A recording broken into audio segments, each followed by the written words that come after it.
Kalian udah tahu belum kalau mendirikan PT atau perseroan terbatas itu menggunakan prosedur? Hah? Emang ada prosedurnya ya? Nah, ada dong. Buat kalian yang belum tahu prosedur mendirikan PT, yuk ikutin kita. Prosedur mendirikan perseroan terbatas.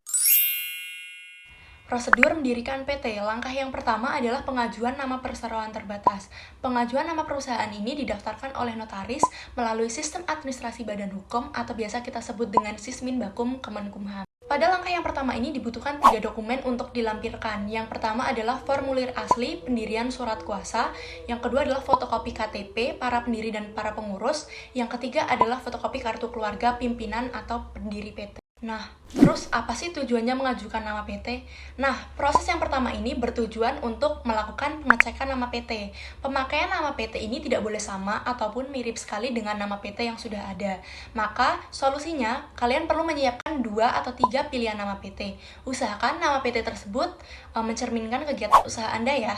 Lalu, tujuan yang kedua adalah untuk mendapatkan persetujuan dari instansi terkait, yaitu Kemenkumham sendiri, sesuai dengan UU PT dan Peraturan Pemerintah Republik Indonesia Nomor 43 Tahun 2011 tentang tata cara pengajuan dan pemakaian nama perseroan terbatas. Langkah yang kedua adalah pembuatan akta pendirian PT. Pembuatan akta pendirian ini dilakukan oleh notaris yang berwenang di seluruh wilayah negara Republik Indonesia untuk mendapatkan persetujuan dari Menteri Kemenkumham. Ketika pembuatan akta ini ada hal yang harus diperhatikan. Hal-hal yang harus diperhatikan dalam akta pendirian PT. Yang pertama adalah kedudukan PT, yang dimana PT tersebut harus berada di wilayah negara Republik Indonesia dengan menyebutkan nama kota, di mana PT tersebut untuk melakukan kegiatan usaha sebagai badan kantor pusat.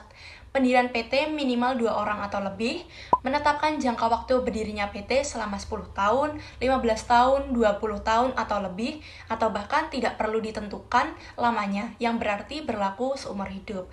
Yang ketiga, menetapkan maksud dan tujuan serta kegiatan usaha PT itu apa. Yang keempat, akta notaris harus berbahasa Indonesia.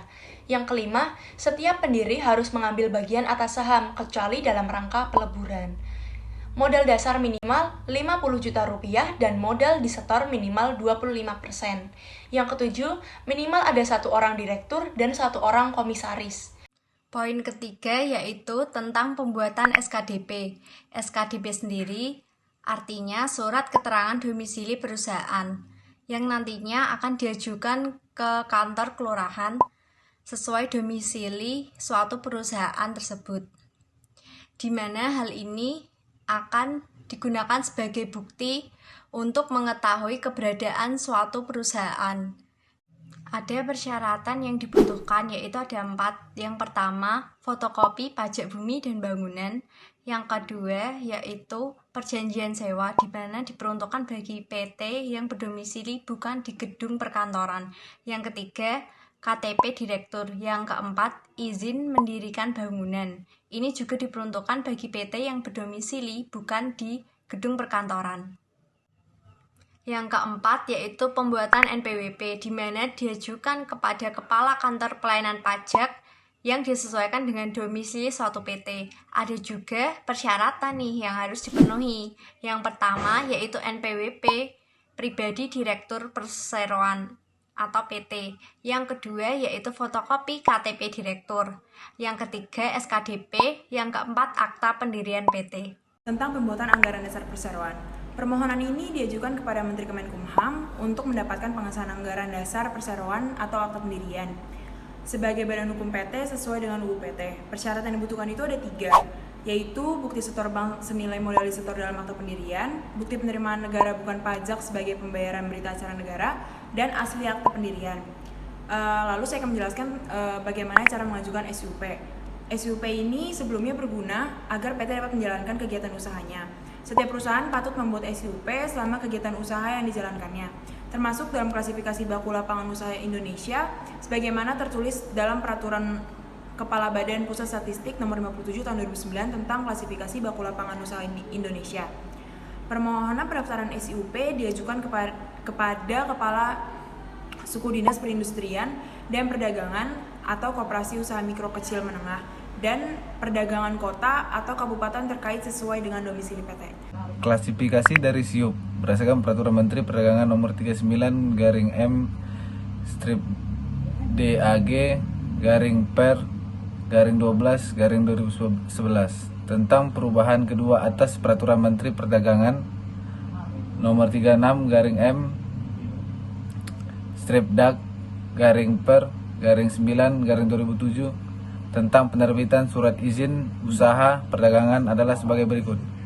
Yang pertama, siup kecil wajib dimiliki oleh perusahaan perdagangan yang kekayaan bersihnya lebih dari 50 juta rupiah sampai dengan paling banyak 500 juta rupiah, tidak termasuk tanah dan bangunan tempat usaha. 2. Siup menengah wajib memiliki perusahaan perdagangan yang kekayaan bersihnya lebih dari 500 juta sampai dengan paling banyak 10 miliar, tidak termasuk tanah dan bangunan. 3. Siup besar wajib dimiliki oleh perusahaan perdagangan yang kekayaan bersihnya lebih dari 10 miliar, tidak termasuk bangunan dan tanah. Mengajukan tanda daftar perusahaan atau TDP. Permohonan pendaftaran diajukan kepada Kepala Suku Dinas Perindustrian dan Perdagangan atau Koperasi Usaha Mikro Kecil Menengah dan Perdagangan Kota atau Kabupaten terkait sesuai dengan domisili perusahaan. Bagi perusahaan yang sudah terdaftar, akan diberikan sertifikat TDP sebagai bukti bahwa perusahaan telah melakukan wajib daftar perusahaan sesuai dengan Peraturan Menteri Perdagangan Republik Indonesia Nomor 37/M/per/9/2007 tentang penyelenggaraan pendaftaran perusahaan.